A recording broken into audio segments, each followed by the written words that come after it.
Good morning India. दोस्तों नमस्कार। दोस्तों आज की मेरी ये कहानी एक सच्ची घटना है, ये काल्पनिक, ये आपके विवेक पर निर्भर करती है। लेकिन आप मुझे इतना जरूर बताना कि ये कहानी आपको कैसी लगती है। ये आप हमें कमेंट बॉक्स पर कमेंट करके भी बता सकते हो। साथ ही अगर आपको ये वीडियो पसंद आए तो आप इस वीडियो को लाइक करने के साथ चैनल को सब्सक्राइब कर सकते हो। चलिए दोस्तों अब शुरू करते हैं हमारी आज की इस कहानी को। इस कहानी को शुरू करने से पहले एक आखिरी बात, इस कहानी को सुनते वक्त ईयरफोन या फिर हेडफोन का उपयोग करें। इससे इस कहानी की ऑडियो क्वालिटी आपको पसंद आएगी जब आपके कानों तक पहुंचेगी। चलिए अब इस कहानी को शुरू करते हैं। 8 महीने पहले मेरा जबलपुर जाना हुआ था। ठंडी के दिन थी। शाम के 7 बजे मैं स्टेशन पहुंचा। स्टेशन से थोड़ा बाहर ही निकलते ही एक महिला ने स्कूटी ने मुझे टक्कर मार दी। जब मैं संभाला तो देखा है एक सुंदर महिला और एक छोटी सी बच्ची को चोट लग गई थी। तमाशा में भीड़ छाटने और महिला को क्षमा मांगने के बाद उनके पास गया, उसे शांत किया और अस्पताल में उसकी बेटी का मरहम पट्टी कर दिया। एक सुखद मुस्कुराहट के साथ वो महिला मेरा फोन नंबर लेके चली गई। करीब 15 दिन बाद रात के 10 बजे मुझे फोन आया। प्यारी कोमल आवाज, मधुर आवाज में उन्होंने अपना नाम निशा बताया। पता नहीं क्या आकर्षण था उसकी आवाज में, जो उसकी आवाज मेरे हृदय पे घर कर गई। बातों का दौर चला और चलता ही रह गया। 2 महीने में हम दोनों की ये पहचान गहरी हो गई। कोई बंधन नहीं रहा। अब दोनों हर बात शेयर करते, मोहल्ले के झगड़े, सास बहू और दुनिया भर की पंचायत। आपको पता तो है महिलाएं कितनी बातूनी होती हैं। काम के सिलसिले में मैं फिर जबलपुर जाना पड़ा। जब निशा को अपने आने का अवगत कराया तो उसकी आवाज में अलग ही जोश आ गई। शाम 7 बजे एक शानदार होटल में एकांत में पहले से बुक किए हुए टेबल पर बैठा निशा जी के आने की राह देख रहा था। वो आई तो मैंने उन्हें देखकर खुश हो गया। गोरा बदन, तीखे आंखें, गुलाबी लिपस्टिक्स में सजी हूँ, फ्लोरल साड़ी, खुले बाल, बिना बाजू के गहरे गले। निशा जी मुस्कुराते हुए बोली, नमस्ते रेयान जी। बातों बातों में 1 घंटा बीत गया। 2 कॉफी और 3 प्लेट पास्ता खत्म हो गया। बातों बातों में मेरापन उसके पति के बारे में पूछ लिया तो निशा जी दुख खींच कर उनका चेहरा पर आ गया। उनकी लव मैरिज हुई थी। फिर कुसंगति में पड़कर उनके पति नशा और कई औरतों के साथ रिलेशनशिप में आ गए।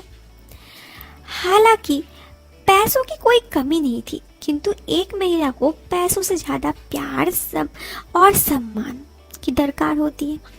निशा जी की आंखें भर आई। हालांकि मेरे मन में उनके प्रति फरूरता नहीं आई, क्योंकि जिस स्तर पर मैं जीता हूँ अब कोई बड़ी बात नहीं है।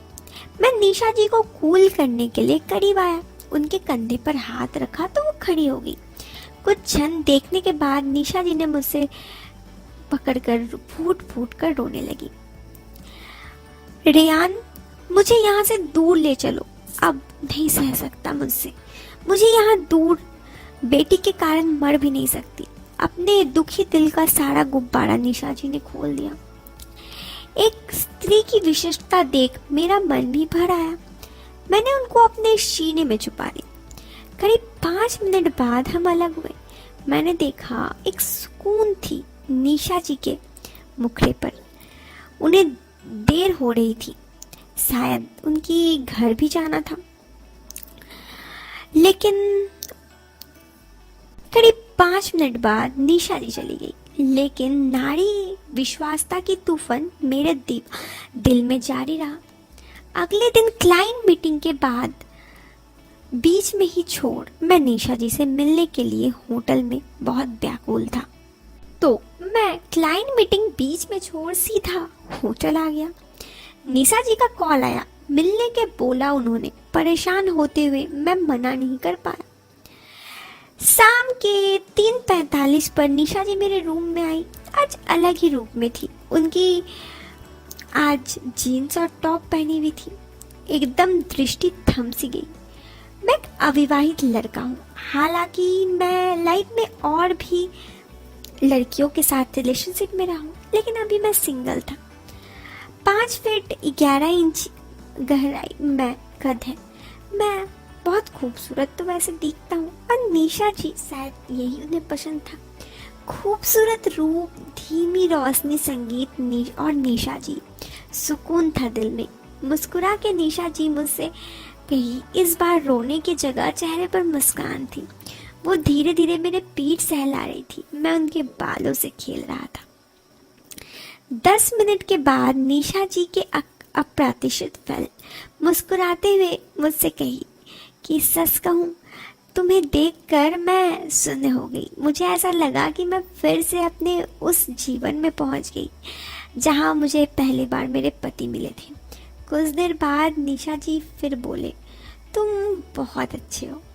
सच हल्के स्मूच से शुरू हुआ और फिर हम दोनों एक दूसरे में खो गए। निशा जी बोली, रेयान, अब नहीं रह सकती मैं तुम्हारे बिना। मैं तुमसे प्यार कर बैठी। और ऐसे ही बातों का कसमकस का सिलसिला चलता रहा। कुछ देर पल बिताने के बाद धीरे धीरे शाम हो गया। मैंने निशा जी को जाने के लिए बोला तो उन्होंने 3 बार मुझे पलट कर देखा, मुझसे लिपट गई। वो नहीं जाना चाहती थी, व्याकुल थी और नम आंखों से धीमी धीमी कदमों से चली गई। मुझे भी उस दिन वहां से वापस आना था तो मैं वापस आ गया। ऐसे ही निशा जी से फोन पर बातें होती रहती और हर एक बात